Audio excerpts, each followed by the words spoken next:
Learn English literature. अस्सलामुअलैकुम dear viewers, welcome back to my YouTube channel learn English literature. तो आज की इस वीडियो में हम बात करने जा रहे हैं की terms of post colonial studies. Post colonial studies की टर्म्स कौन कौन सी हैं? First one is colonialism, post colonialism, new colonialism, imperialism and the last one is globalisation. Colonialism, तो स्टूडेंट स्टार्ट करते हैं, कॉलोनियलिज्म को पढ़ते हैं। Colonialism refers to the establishment, maintenance and exploitation of colonies in one territory by people from another territory.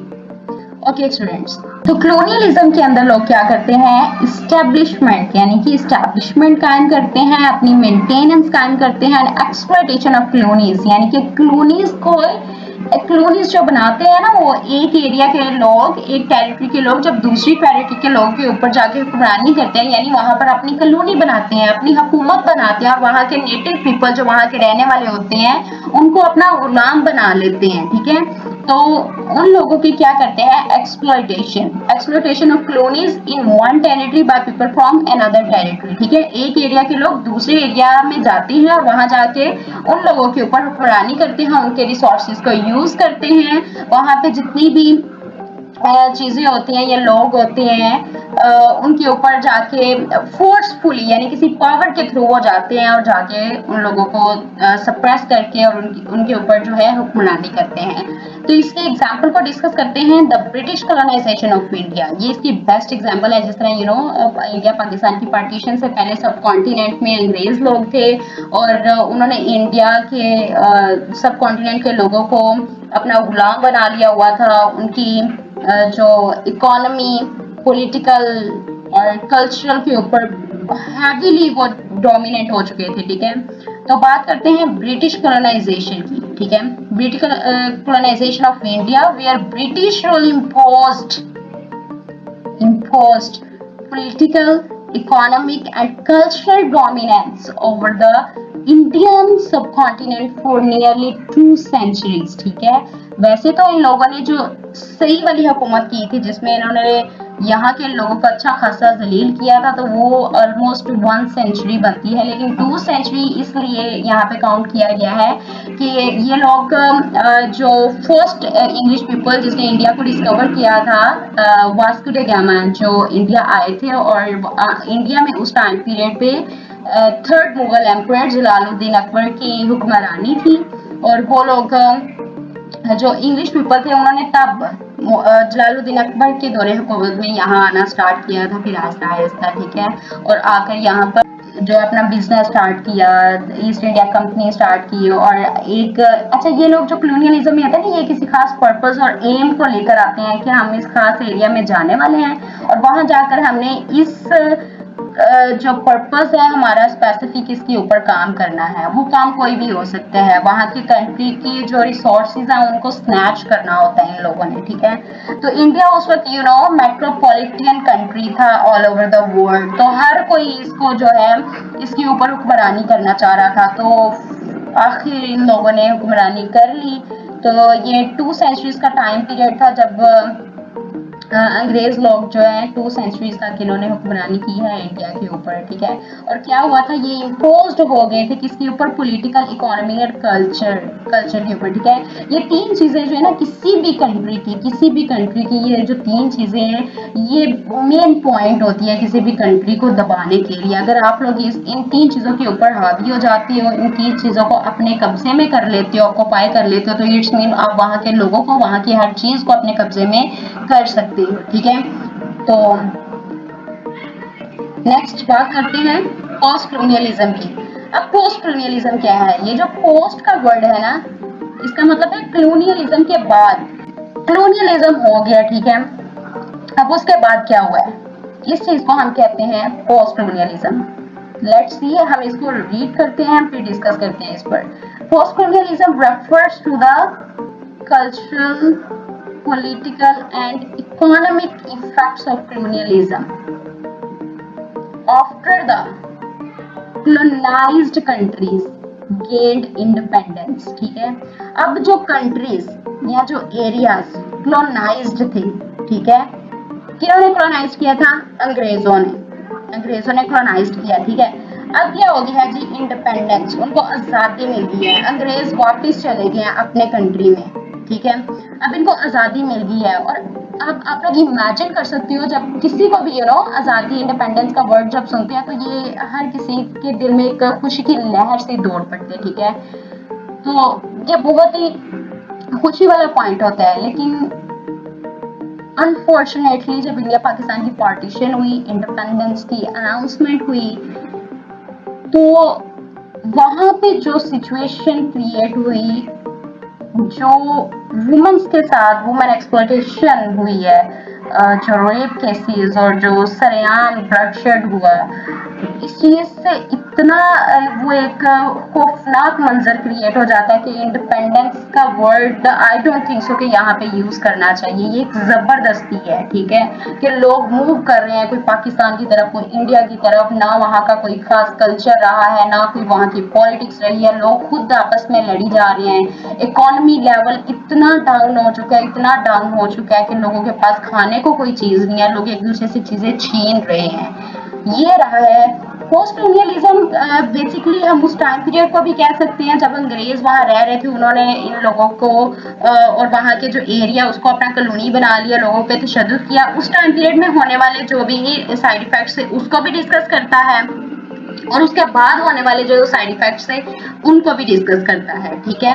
तो इस चीज को, ऐसी चीजें जो कॉलोनियलिज्म के बाद हुई, ये कॉलोनियलिज्म के अंदर अंदर, यानी जिस टाइम पे कॉलोनियलिज्म चल रहा था वहां पे जो सब कुछ होता रहा, उस सब सिरकमस्टांसेस को, सिचुएशंस को, वहां के कल्चर और पॉलिटिक्स को, इकोनॉमी को डिस्कस करना, ये सारा हमारा आता है पोस्ट कॉलोनियलिज्म के अंदर, ठीक है। तो इसकी एग्जांपल को डिस्कस करते हैं। The literature of authors like Chinua HP. Chinua HP Nigerian writer हैं, बहुत बड़े। इनका नॉवल है things fall apart. Things fall apart. अच्छा, एक चीज आपको बता दूं कि ये जो यूरोपियंस थे ना, इंग्लिश पीपल, इन्होंने सिर्फ सब कॉन्टिनेंट, यानी there are 7 continents in the world, तो इन्होंने 3 बड़े कॉन्टिनेंट्स, एशिया, अफ्रीका और अमेरिका, इन तीनों को अपना कॉलोनी बनाया, ठीक है। तो जो चिनुआ एचबी, ये तो नाइजेरियन अफ्रीकन कॉन्टिनेंट के रहने वाले थे। इनका जो नावल है थिंग्स फॉल अपार्ट, बहुत अच्छी रिप्रेजेंटेशन है जिसके अंदर उन्होंने बताया है कि किस तरह अंग्रेजों ने इनको सप्रेस किया है, इनको एक्सप्लॉइट किया, इनके ऊपर हुक्मरानी की, इनके कल्चर को, इनकी पॉलिटिक्स को, इनकी इकोनॉमी को किस हद तक इन्होंने डैमेज किया है, ठीक है। वो थिंग्स फॉल अपार्ट नॉवल के अंदर ये चीजें सारी एक्सप्लेन करते हैं वो, ठीक है, फिक्शनल स्टोरी के थ्रू।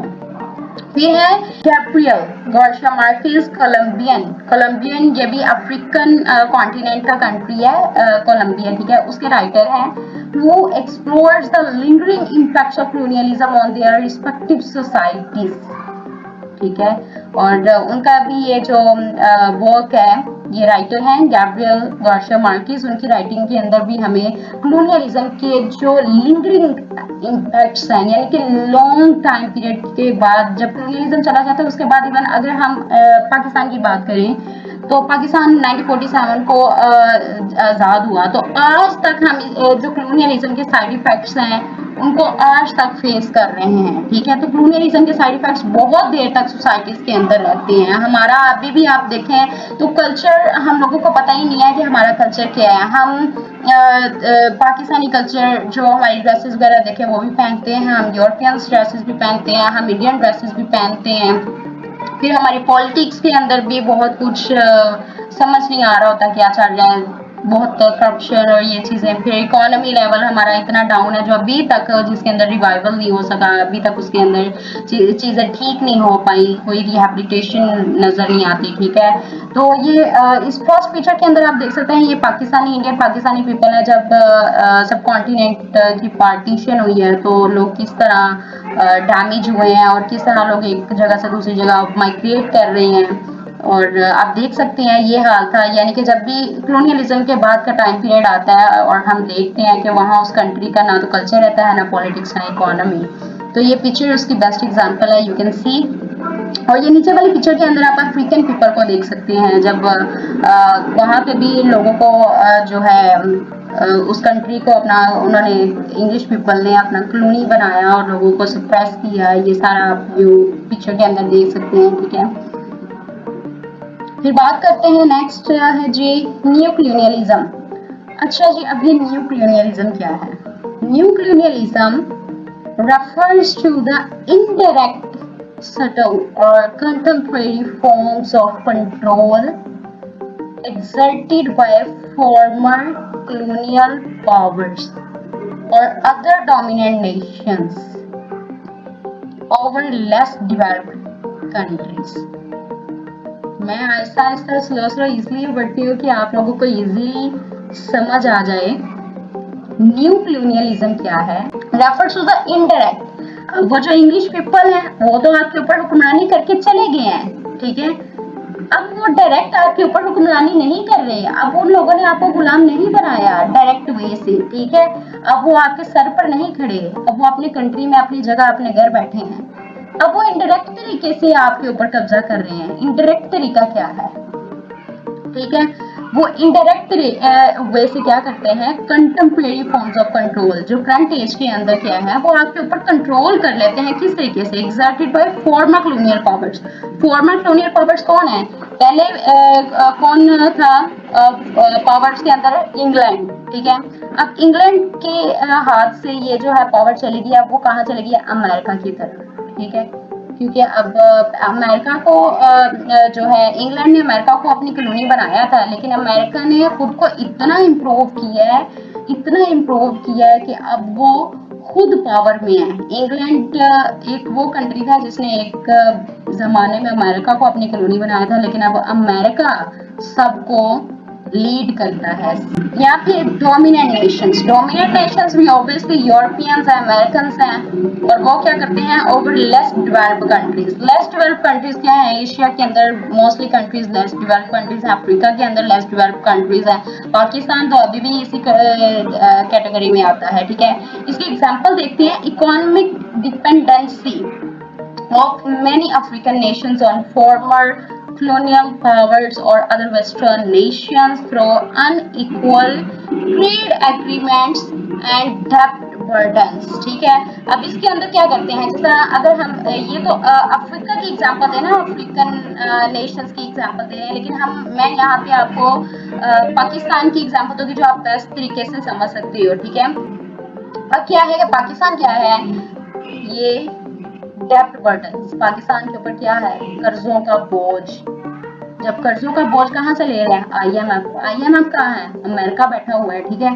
अमेरिका क्या है? पावरफुल नेशन है यहाँ ये, ठीक है। डोमिनेंट नेशंस पावर में है। अब क्या है यहाँ पे? वो जब आपको कर्जा देते हैं हर बार, तो फिर क्या करते हैं? Unequal trade agreements.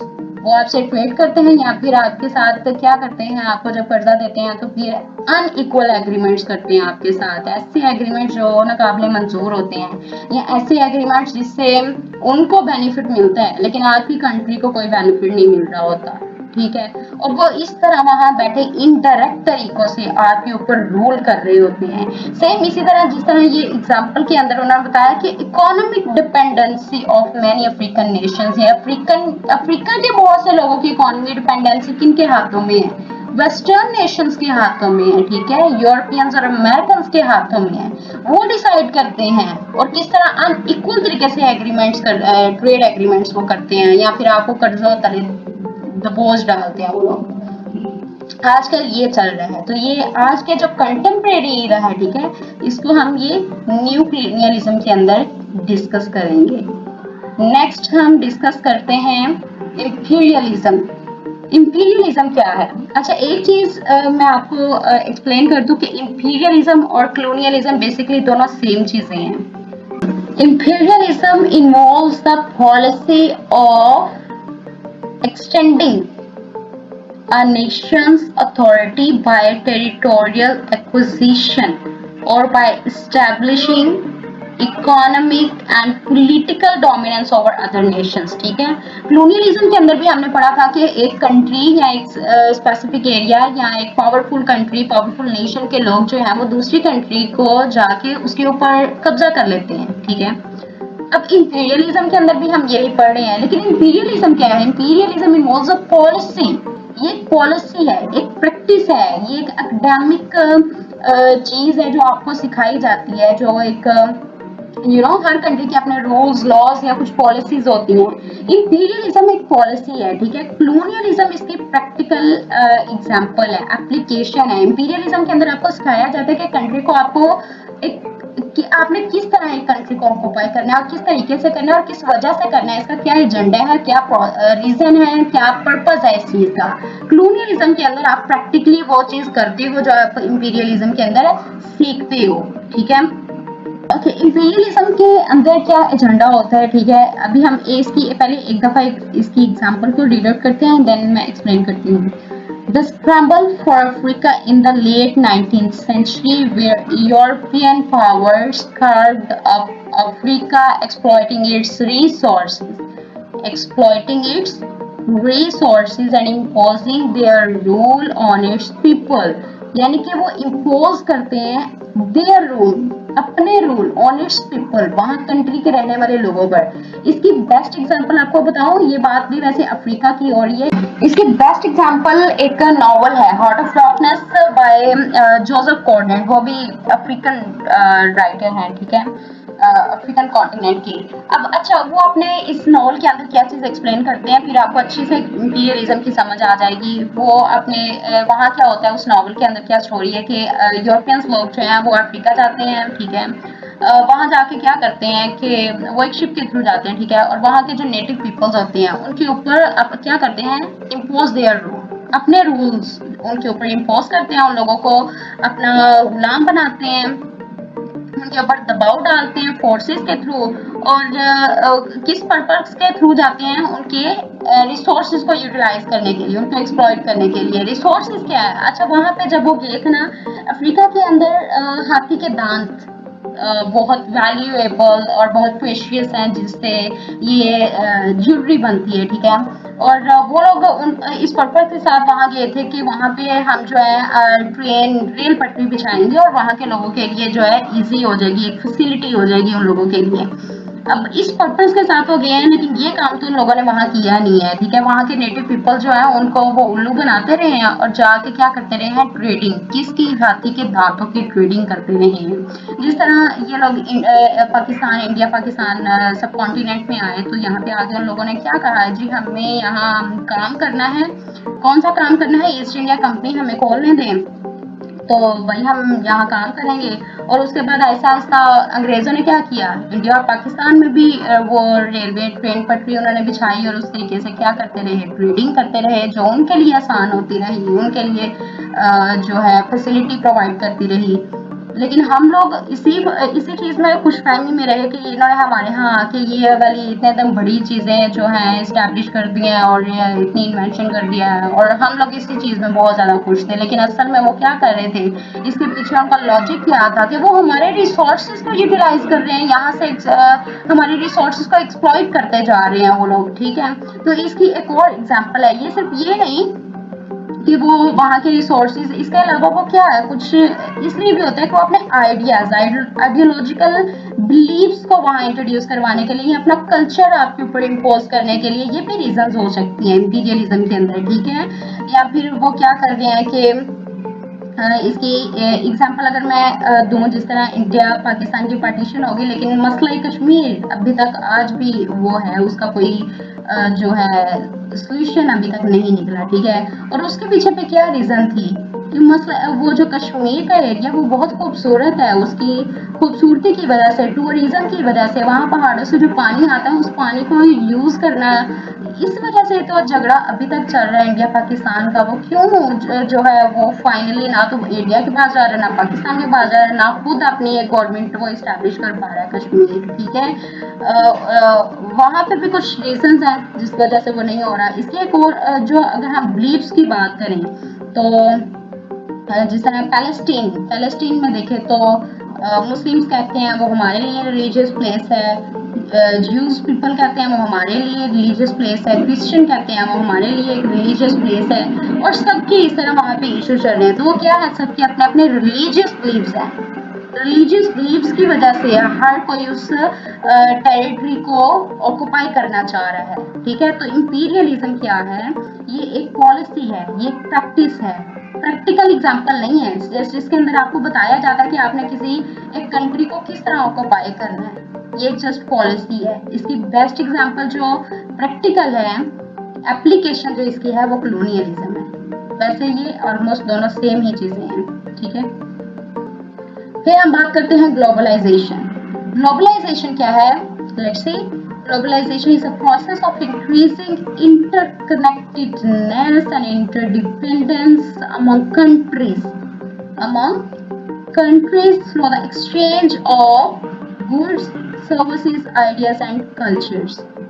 इस पिक्चर में आप तो देख सकते हैं, ठीक है, जिस तरह मॉडर्न एज के अंदर हर चीज एक दूसरे के साथ शेयर करना कितना इजी हो गया है। ग्लोबलाइजेशन क्या है, interconnectedness and interdependence among countries. अब लोगों के लिए कितना आसान हो गया एक जगह से दूसरी जगह मूव करना, प्रोडक्ट्स को एक जगह से दूसरी जगह सेल करना, आइडियाज को एक जगह से दूसरी जगह डिलीवर करना। आइडियाज क्या है जी, अगर मैं आपको एक्सप्लेन करूँ, जिस तरह अगर मैं यूट्यूब पर बैठकर आप ये वीडियो बना रही हूँ, अपना नॉलेज आप तक डिलीवर कर रही हूँ, अपने आइडियाज आपके साथ शेयर कर रही हूँ, तो मैं अपने घर, अपने इस दुनिया के एक कोने में बैठ के ये काम कर रही हूँ, लेकिन दुनिया में बैठे सब कोनों में जितने भी लोग बैठे हैं, ठीक है, उन तक मेरे आइडियाज पहुंच रहे हैं। तो ये ग्लोबलाइजेशन के अंदर ही तो आता है। इंटरनेट ने दुनिया इतनी आसान कर दिया है। ये क्या है, लोग गुड्स यानी कि चीजें एक जगह से दूसरी जगह एक्सचेंज कर सकते हैं, सेल एंड बाय कर सकते हैं। कल्चर्स क्या है कि आप घर बैठे इंटरनेट के थ्रू आप देख सकते हैं, अच्छा इस कंट्री का ये कल्चर है, यहाँ ये हो रहा है, वहाँ वो हो रहा है, ये फैशन शो हो रहा है, ये कल्चरल शोज हो रहे हैं, तो आप घर बैठे हर चीज का पता चला सकते हैं। और इस चीज को हम ग्लोबलाइजेशन कहते हैं। इसकी एग्जांपल देखते हैं, the spread of multinational corporations like McDonald's and Coca Cola to various countries increasing local cultures and economies. हाँ, इसकी बेस्ट एग्जांपल देखें, क्या कोट की है, ये मैकडॉनल्ड्स एंड कोका कोला। अब मैकडॉनल्ड्स या कोका कोला या KFC का ओनर जो है भाई, वो तो अपने घर एक पॉइंट पे बैठा हुआ है दुनिया के एक कोने में, लेकिन उसकी अब देखें फ्रेंचाइजी सिर्फ वेरियस कंट्रीज, ये क्या लिखा हुआ है, वेरियस कंट्रीज, सिर्फ कंट्रीज की, दुनिया की कई कंट्रीज के अंदर ही नहीं, बल्कि उन कंट्रीज के सिटीज के अंदर भी उनकी 2-2, 3-3, 4-4 फ्रेंचाइज या ब्रांचेज हैं, ठीक है। और वो इस तरीके से एडवर्टीजमेंट करते हैं, इस तरीके से क्या कर रहे हैं, लोकल कल्चर्स एंड इकोनॉमीज को क्या कर रहे हैं, इंट्रोड्यूस करवा रहे हैं दुनिया के सब कोनों में। इसी तरह ये सिर्फ मैकडॉनल्ड्स, कोका कोला, KFC हो सकती है, या क्लॉथिंग ब्रांड्स हो सकते हैं, और क्या कर रहे हैं, इंटरनेट के थ्रू आपको हर चीज जो है आपके घर तक पहुंचा रहे हैं, आपको डिलीवर कर रहे हैं, ठीक है। तो इस प्रोसेस को हम कहते हैं ग्लोबलाइजेशन। बहुत इजी था। होपफुली आपको इस सारे वीडियो की, सारे पॉइंट्स की बहुत अच्छे से समझ आई होगी। फिर भी इसके अलावा अगर आपका कोई क्वेश्चन हो, you can ask me in the comment section. तो मिलते हैं अपनी नेक्स्ट वीडियो में, तब तक के लिए अल्लाह हाफिज, अपना ख्याल रखिएगा।